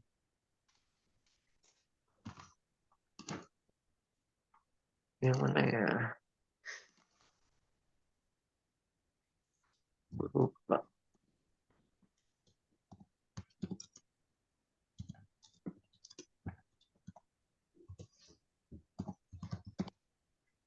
Hmm,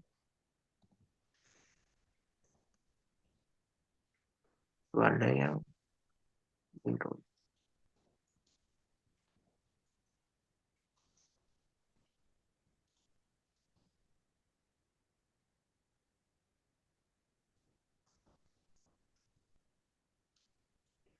Ada satu contoh yang aku tuh udah diserang abis-abisan, tapi ya karena satu dua hal bisa menang. Duh, gamenya ada nggak sih? Lupa.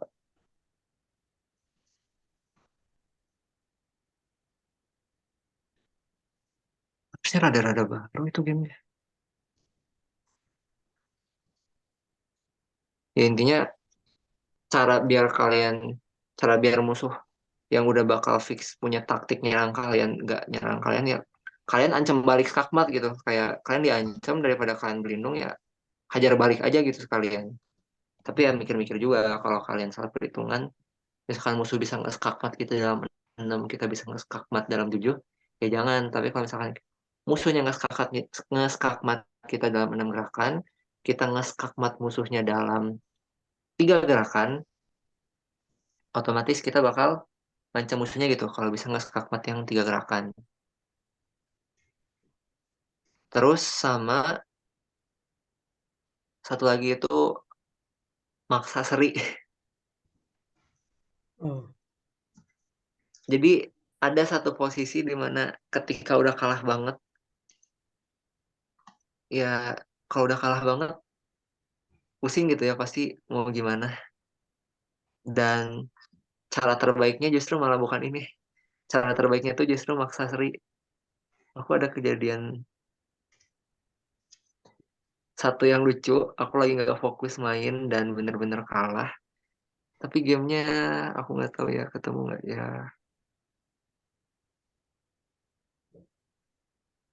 Itu ada gamenya tuh bener-bener aku cuma sisa raja, menteri sama pion.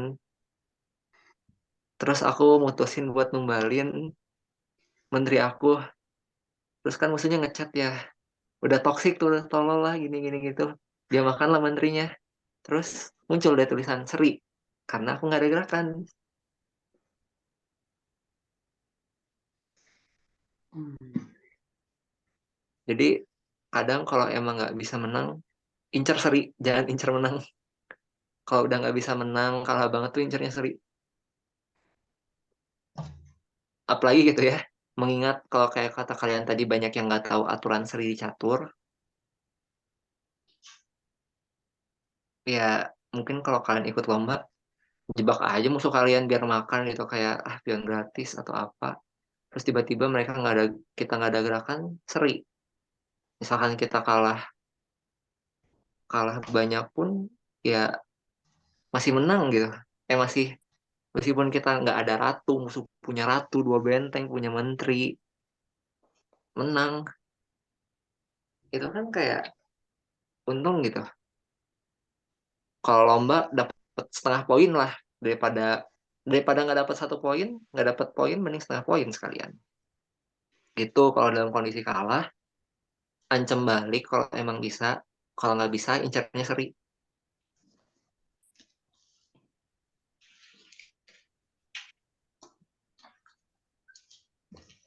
Oke.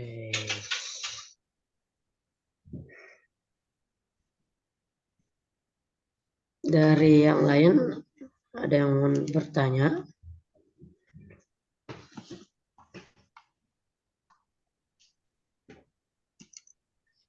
Ayo, nggak usah malu-malu.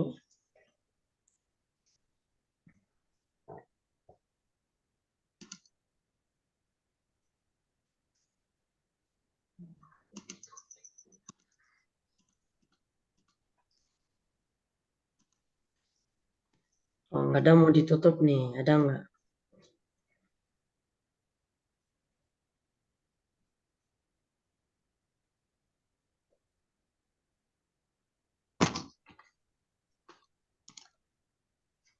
Hmm.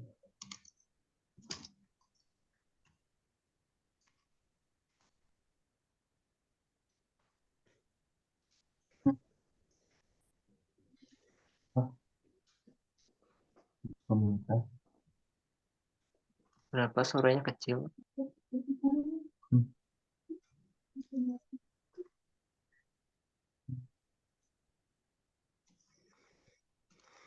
Hmm. Enggak.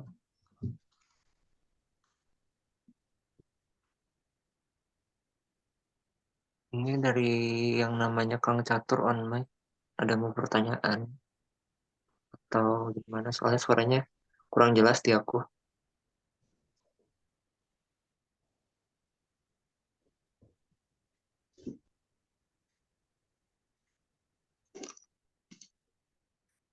Mungkin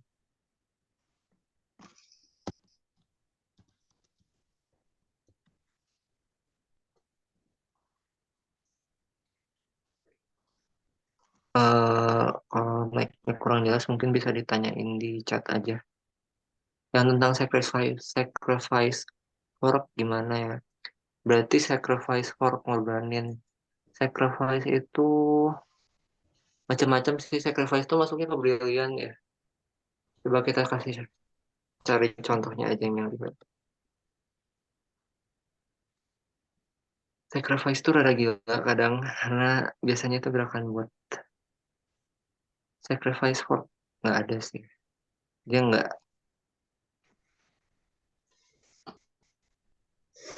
ada yang ini ya. Mungkin contohnya ini yang kayak ini ya. Aku kurang tahu pasti. Biasanya yang aku dengar kayak Royal Fork apa Fork. Cuman mungkin ini jatuhnya yang sacrifice work itu yang ini. Jadi jatuhnya malah nuker sih, bukan ngorbanin. Kurang tahu pasti, aku belum pernah dengar yang sacrifice work. Tapi emang di catur itu ada yang sistemnya tadi ya, yang ngorbanin-ngorbanin kayak yang di taktik endgame dia ngorbanin. Pion cuma buat bisa promosi, buat gitu-gitu.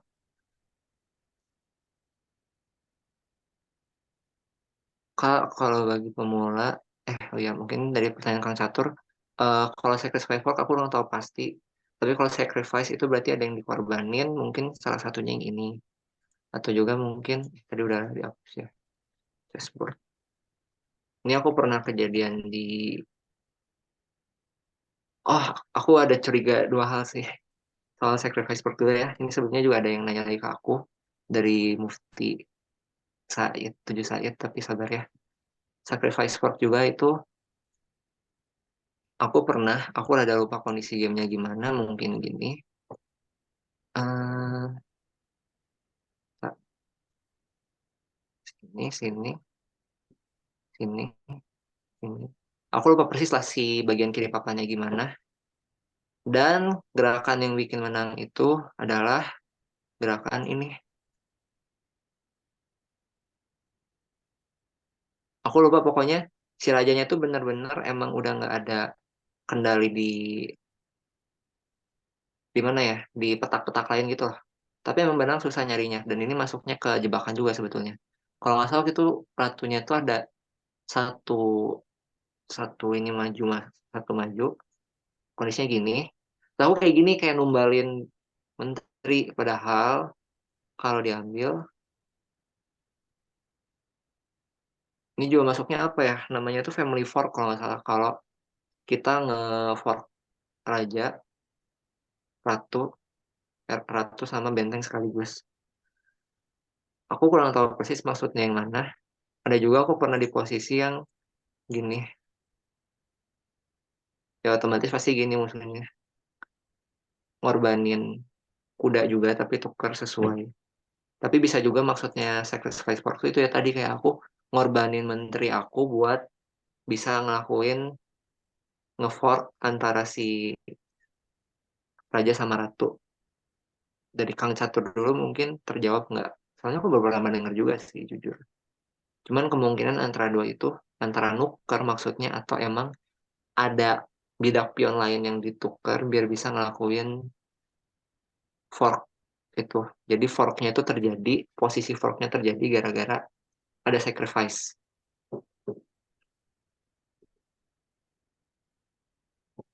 Dari Kang Catur dulu gimana?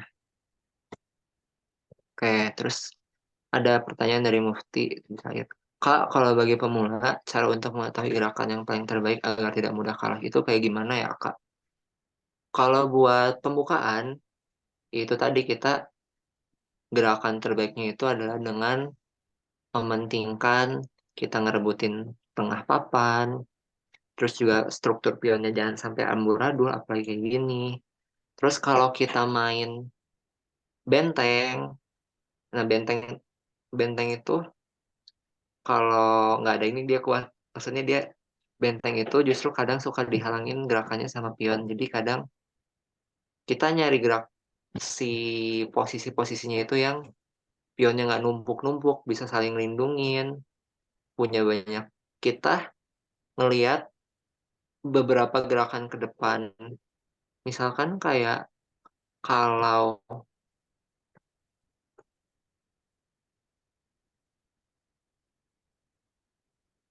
ya, misalkan ini sama-sama nuker pion ya, tapi ini untung di putih. Karena apa? Karena bentengnya jadi aktif. Dia bisa gerak kemana-mana, bisa maju nyerang. Dan ya tentunya itu cara paling gampang tahu gerakan terbaik. Kalau pembukaan gitu ya, ya bisa bisa ngafalin. Atau kalau kalian ini bisa, kalau main di kayak di online atau di robot atau di aplikasi tertentu, itu suka ada kayak ini. Dia tuh nge-review si langkah-langkah terbaik kita itu kayak gimana. Seharusnya langkah yang kita ambil itu gimana. Dia karena tadi emang catur itu salah satunya yang nggak ingat pola, harapannya ketika kita di-review sama komputer dan dikasih tahu gerakan terbaiknya apa, kita pun jadi tahu gitu. Gerakan yang seharusnya kita ambil itu gerakan yang kayak gimana. Nah, misalkan dia di sini itu ada inakurasi. Komputer nunjukin harusnya itu E7. Biar ininya mau bisa maju, bisa maju. Tuh. Dan kadang komputer tuh bisa ngelihat gerakannya tuh sampai 25 gerakan ke depan, 25 gerakan kita berarti sekitar 50 gerakan in total.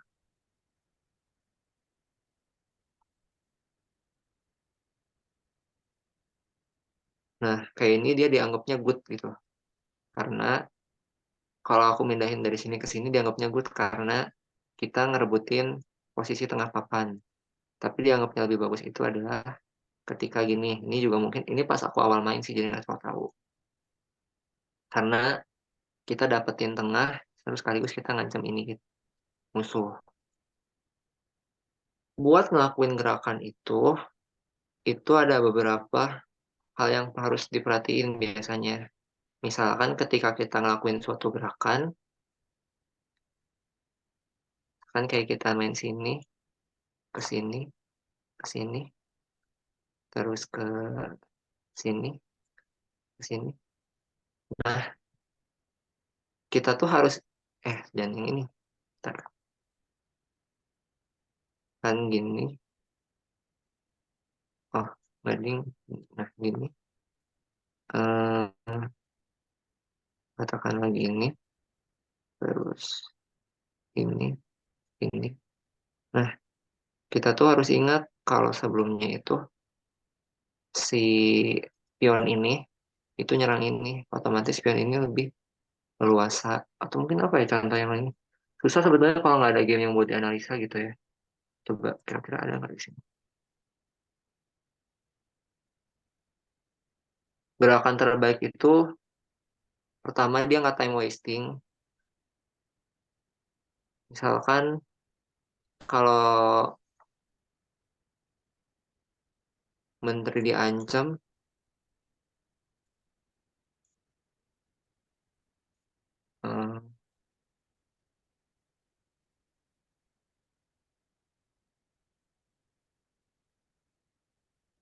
kita ngancam, ini gini, dia mundurnya ini, tapi masih bisa diginiin, dia gini lagi. Kadang tuh mending kita mundurnya sekalian, misalkan kayak gini, daripada kita mundur ke sini, kita mending langsung sekalian mundur ke sini.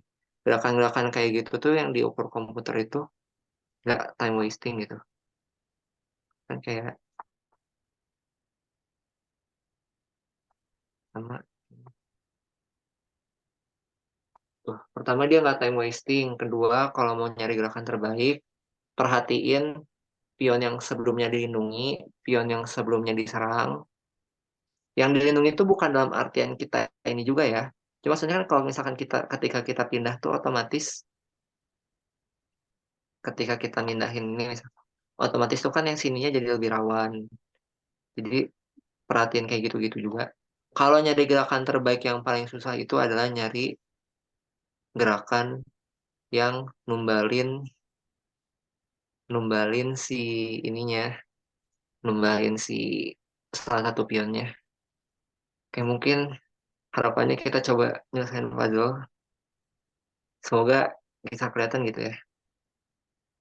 Nah, kadang kayak gini, ketika kita pindahin ini dari sini ke sini, kalau kita sadar, ketika bentengnya ada di ini, kita ngelindungin ini dari skakmat. Benar kalau kayak gini, udah pasti skak. Pertama itu gerakan terbaik contohnya. Terus black, kayak gini pun sama, jangan gara-gara ada makan gratis langsung dimakan, karena kayak gini skak. Semoga kita bisa nyari yang sacrifice ya di sini, karena ini belum tentu ada. Makanya kalau nyari gerakan itu perhatiin juga sebelumnya gerakin apa gitu. Kalau kayak dari sini ke sini, otomatis ini jadi skakmat karena ini ke sini ya. Padahal kalau tadi nggak digerakin, dia masih bisa ngelindungin. Terus ini white to move, simple sama prinsipnya. Aduh, white to move-nya skak di situ. Black to move itu black.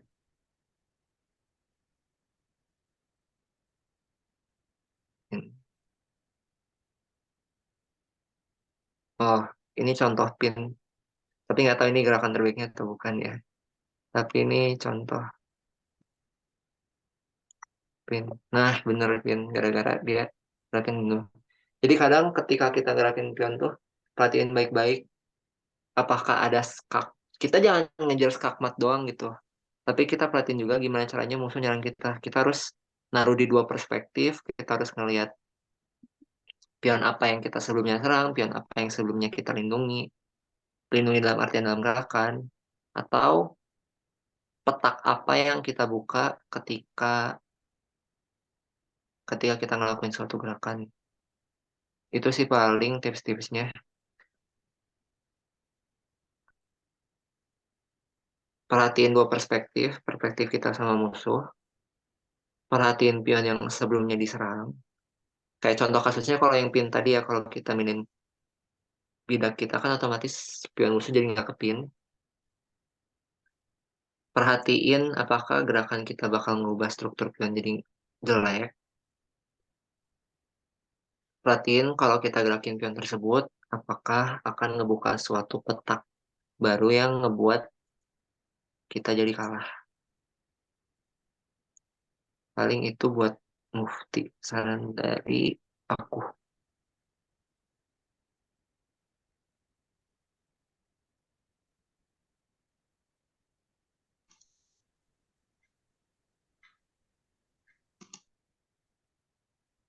Apakah ada lagi?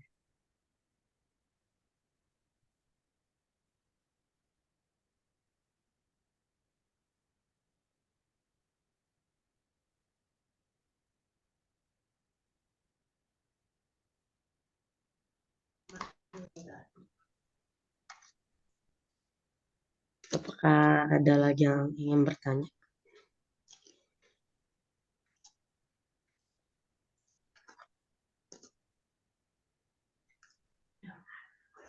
Baik, karena tidak ada yang bertanya dan sudah malam, kita tutup dan membaca hamdalah. Aska, Ya, ini ada kita cari. baik. Ada tanda terima kasih yang akan diberikan ke Kak Teo. Nanti akan diberikan waktu lewat Ibu. Ada topi. Lalu stiker dan pin komunitas, dan akan ada sertifikat. Makasih gitu ya sebetulnya. Nggak berekspektasi dapat apa-apa juga sebetulnya. Oh, ada satu pertanyaan lagi tuh. Oke, ternyata ada.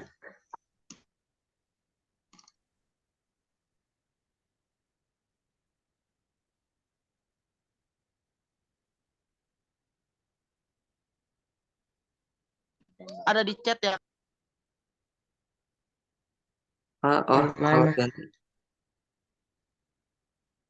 Kak, pilihan terbaik untuk pionnya berubah jika sudah sampai ujung bagusnya itu jadi ratu, benteng, atau apa ya, Kak? Itu macam-macam. Biasanya paling bagus itu ratu. Jadi maksudnya itu dia tuh nanya kalau misalkan kayak, duh,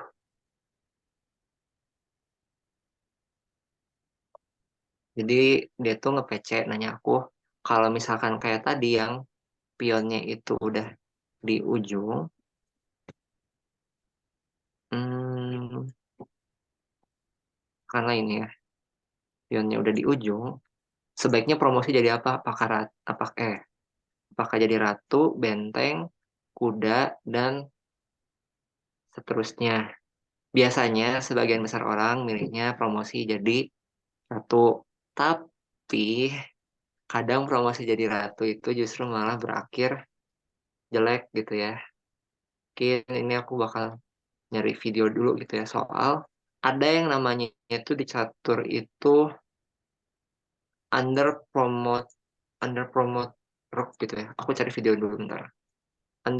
Chess under promotion tuh kalau nggak salah. Ada yang kadang lebih baik kita ininya. Oke, ini kita ambil yang YouTube Short aja lah yang cepat. Ini aku share screen. Jadi terbaik normalnya ratu karena banyak gerakan, lebih gampang skakmat dan sebagainya. Kalau aku personal kadang malah milihnya dua benteng, benteng gitu ya karena ngeskakmat pakai dua benteng, resiko stalemate-nya lebih kecil dibandingin ratu meskipun emang sebetulnya lebih bagus ratu gitu. Nah ini contoh kadang itu sebaiknya nggak promosi di ratu gitu.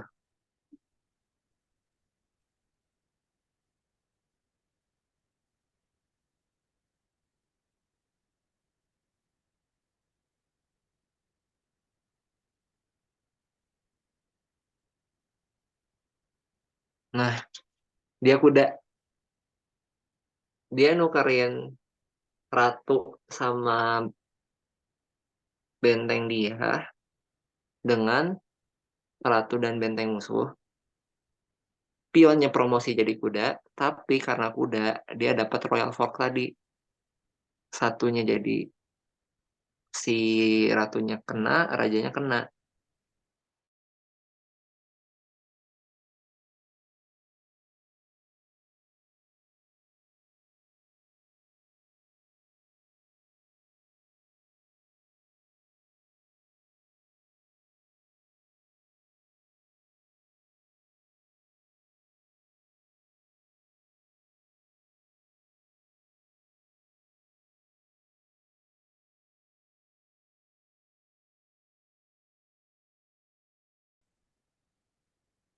Disebutnya sebagai under promotion. Kalau mau nyari bisa cari di YouTube ada banyak under promotion. Eh, dan emang gerakan under promotion ini susah dicarinya.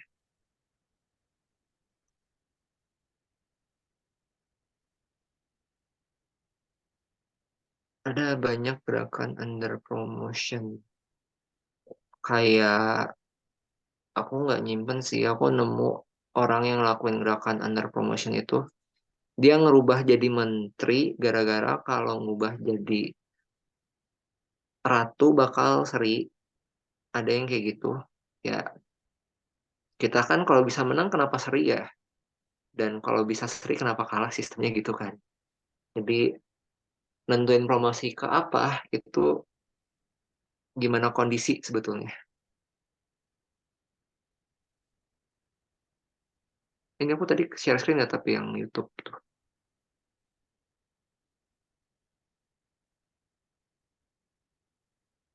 Yang YouTube tuh tadi ke share screen nggak sih? Atau enggak ya?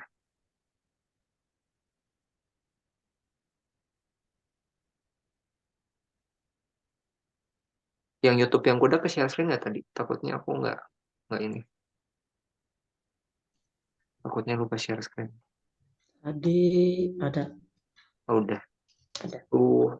Gimana kondisi soal gimana kita ngelihat keadaannya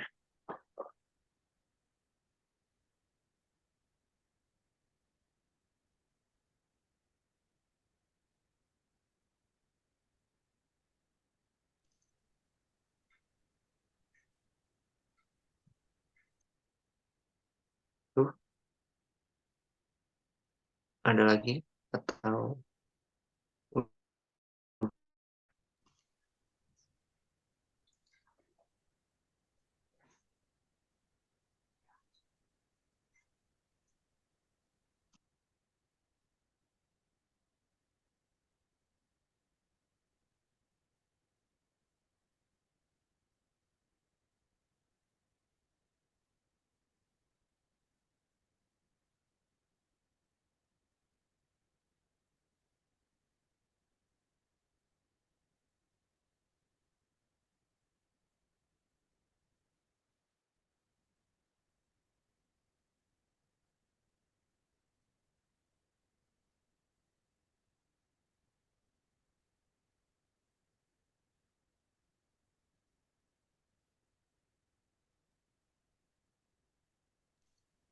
Tidak ada yang bertanya lagi.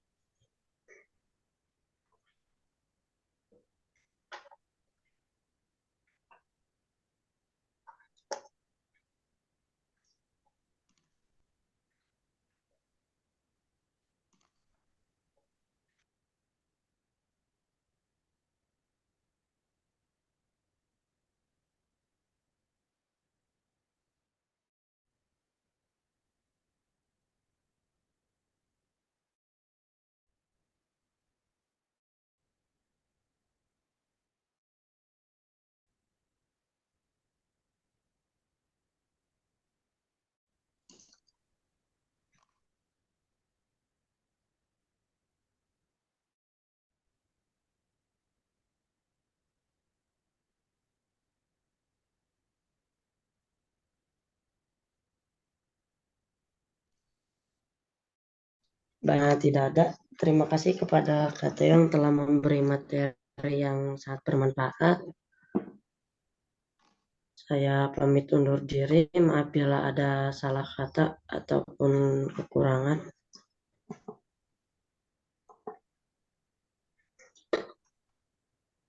mungkin aku juga mau ngucapin makasih gitu ya, karena ya aku juga emang bukan orang yang pintar banget catur, kan ya sekedar hobi dan tahu beberapa hal. Semoga bisa bermanfaat ya. Semoga mungkin kalian juga bisa menang lomba catur, siapa yang tahu, atau mungkin kedepannya bakal ada yang jadi catur itu. Ya jangan nyerah aja gitu. Ya, terima kasih.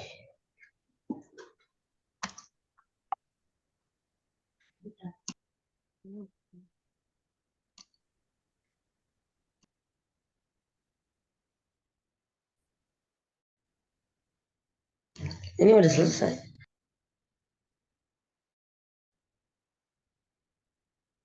Oh ya udah, aku live ya. Udah. Ya,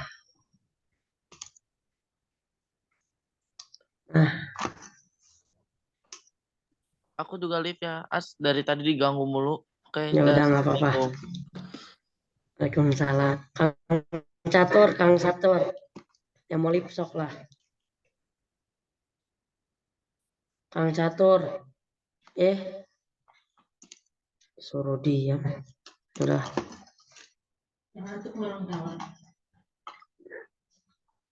Ya.